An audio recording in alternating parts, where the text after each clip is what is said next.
Mitin din sa utang kanay Sa uberlay siyat po in Tat na tarne Thole tur gani Nat na tuar thay gani Tol hung lo siyat po hi Tuar thay turin Tat na kanay si Bê dong mai sula Ni eng alo nai ta Tum dum pe na chuan Bê say na eng ong met lang son Thay hiao ri na vang in Van bui mèo a chim po in Bê say na a chuai thay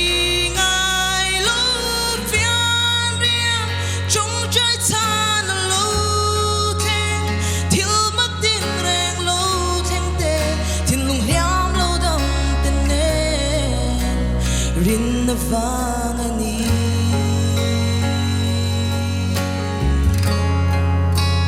Rin na vangani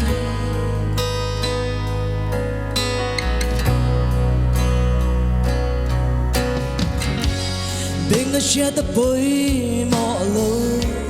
Tum na nay lo xing min At swan lam phô chu At thay lo di ani Ngai lâu rắm đại chu thì nát lukin cắn